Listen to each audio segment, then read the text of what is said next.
Programação era algo extremamente confuso para mim. E eu tô nesse cenário bem diferente aqui, porque eu quero contar um pouco da minha história de quando eu comecei na programação. Eu comecei a estudar programação e trabalhar com programação exatamente nesse quarto aqui. Esse quarto aqui é um quarto, digamos assim, improvisado que eu usei por 2 anos da minha vida na casa da minha avó. Morei com ela até mais ou menos uns 19 para 20 anos de idade. Hoje eu tenho 23, então fazem uns 3 anos aí que isso aconteceu. Essa estante aqui foi eu mesmo que instalei, por isso que ela tá meio torta assim. Tem vários livros que eu usei durante a minha carreira na programação, não só livros sobre programação, aliás, ali eu acho que não tem nenhum livro sobre programação, mas eu lembro que quando eu comecei na programação, eu tinha muita dúvida sobre como eu poderia aprender programação. O mais complicado para mim naquela época era fazer atividades e nem sempre, na verdade nunca, entender o que eu estava fazendo. Era basicamente um Ctrl+C, Ctrl+V. Muito diferente de outras pessoas, eu não comecei a estudar programação para depois começar a trabalhar com programação.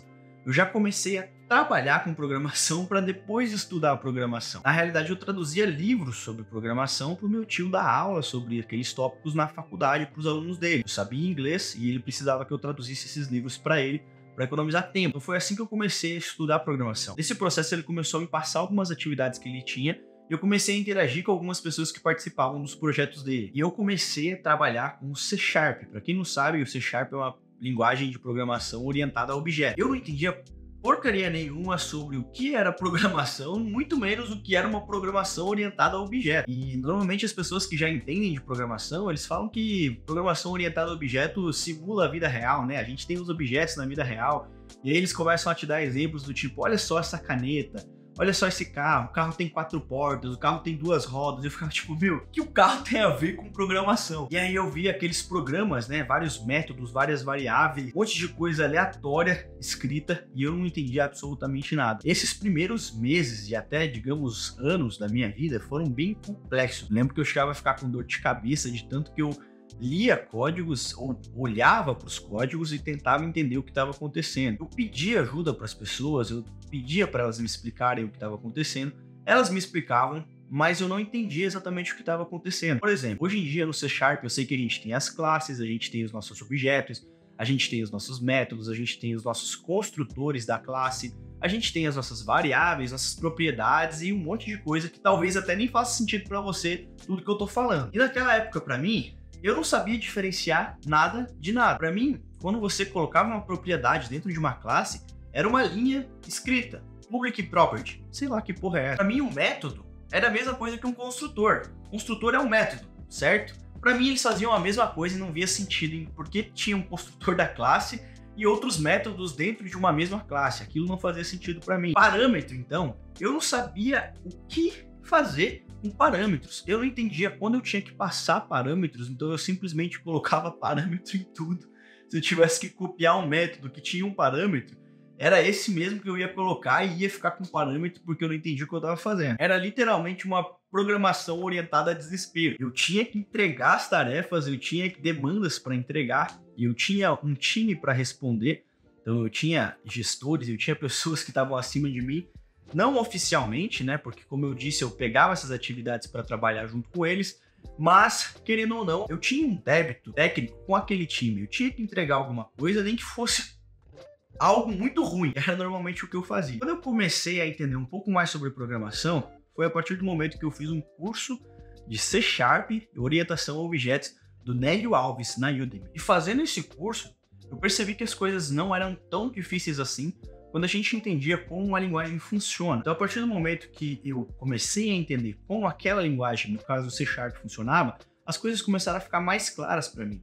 E eu vejo que esse é o erro de muita gente que está começando hoje em dia na programação, que é pular essa etapa de conhecimento da linguagem e ir direto para um framework. Aí você não entende nem a linguagem, nem o framework. Para conseguir fazer com que toda essa confusão mental saísse da minha cabeça e a programação orientada a desespero virasse uma programação orientada a objeto, que virasse uma carreira na programação, eu precisei fazer o seguinte. Depois de ficar desesperado por um longo período da minha vida, eu entendi que isso fazia parte do processo do meu aprendizado. Eu nunca tinha visto programação na minha vida, eu nunca tinha programado na minha vida, eu estava vendo algo totalmente novo. Ou seja, é como se fosse uma linguagem, né? inglês, espanhol, mandarim. Pra mim, na época, parecia mandarim. Eu tinha que me familiarizar com esse tipo de coisa. Naquele momento, o jeito de eu entender o que as pessoas estavam querendo dizer ou entender o que o programa estava mostrando pra mim foi acompanhando live de pessoas que faziam live coding naquela época. Lembro que eu assistia muito um canal chamado Monkey Knights, que era um canal totalmente sobre Xamarin, C Sharp e todo o ambiente .NET. Eu assistia aqueles caras falando e fazendo as famosas mesas redondas, né, que eram discussões de software, e eu não entendi uma palavra do que eles estavam fazendo. Mas eu segui o mesmo processo de aprendizado que eu usei para o inglês. Precisava primeiro fazer o meu ouvido ficar consciente sobre o que eu estava ouvindo, ou seja, ficar familiarizado sobre aquelas palavras, lógico, pesquisando as palavras, não só ouvindo e tentando entender a partir do além, envolvia estudo, e depois, num processo um pouco mais tardio, tentando implementar aquele tipo de solução que eles estavam comentando lá no vídeo deles. E esse foi o processo que eu fiz para conseguir começar a aprender programação e entender, ao menos, como um programa funcionava de verdade. Ao invés de ficar batendo a cabeça, tentando entender variáveis, funções e classes, eu tentava buscar ao fundo o que era esse tipo de coisa. Por que existe uma classe? Por que a programação orientada a objetos foi inventada? Da onde que surgiu o conceito dessa parada? Existe uma parada na área humana chamada feedback biológico. É basicamente o seguinte: quando você entende como uma parte do seu corpo funciona, você sabe como você pode conduzir as suas atividades do dia ou o seu comportamento para que aquela função específica do seu corpo mude. Por exemplo, quando você entende como a cafeína funciona no seu corpo, você entende como você pode tomar café, como você pode ingerir energético ou qualquer tipo de substância com cafeína para que não te atrapalhe em outras funções ou nas suas funções vitais. Isso é o feedback biológico.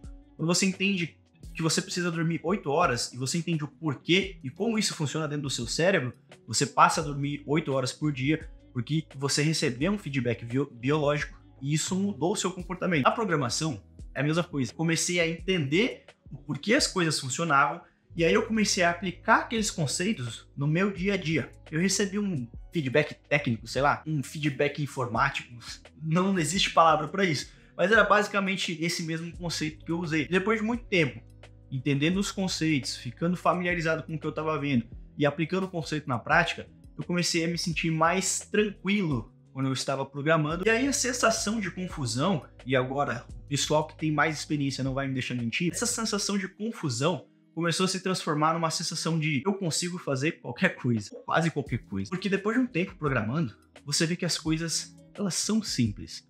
Elas não são extremamente custosas. Pode ser custoso a curva de aprendizado inicial, mas depois que você entende como as coisas se aplicam e como elas se comunicam, você basicamente pensa e você sente que você é capaz de fazer qualquer coisa ou aprender qualquer coisa que seja necessário. Você entende que, de alguma forma ou de outra, você tem recursos para mudar aquele problema que você está tendo, para resolver esse problema que você está tendo. E eu acho que é nesse ponto que muita gente fica perdida, desiste, fica confuso, fica inseguro, fica ansioso, fica um monte de coisa que a gente tem essa sensação de incerteza, né? Putz, e se eu não conseguir entregar essa parada? E se der ruim? Se eu não for bom o suficiente como eles imaginam? Aí surge uma cacetada de coisas que vem pra zoar com a nossa cabeça, né? Mas eu acho que o mais importante, né, durante toda essa trajetória e que me levou a sair desse quartinho improvisado e hoje em dia morar num apartamento bancado por mim, digamos assim, foi entender que essa confusão mental fazia parte do processo e existia um jeito de sair disso. O jeito que eu poderia sair disso era persistindo, entendendo tudo o que eu estava fazendo, buscando entender o que eu estava fazendo, procurando ajuda. Se você tem alguém ao seu redor a quem recorrer, e se você não tem, pode recorrer a mim e vários outros desenvolvedores que produzem conteúdo por aí. Essa confusão mental não é algo que vai acabar com a sua carreira. Ela existe, ela tá ali por um motivo. E esse motivo é fazer você superar obstáculos. Isso é um obstáculo que vai ser superado. Você só precisa de persistência, tá? E eu acho que assim, muitas vezes eu pensei em desistir, porque eu pensava que programação não ia ser para mim. Eu já deveria entender as coisas que eu tava olhando e que parecia tão simples para as outras pessoas e para mim era tão difícil e tão esforçoso que alguma coisa estava errada. Eu me sentia errado. Eu sentia que o que eu estava fazendo não tinha sentido e que eu não tinha nascido para aquilo. Só que isso não existe. Você não nasce para alguma coisa. Você se torna bom em algo. Eu vi uma influenciadora falando que bom você se torna.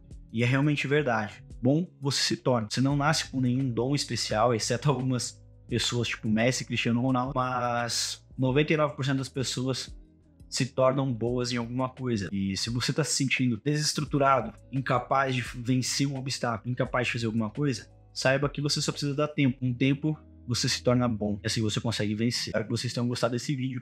Deixa aqui um comentário, um like e se inscreve.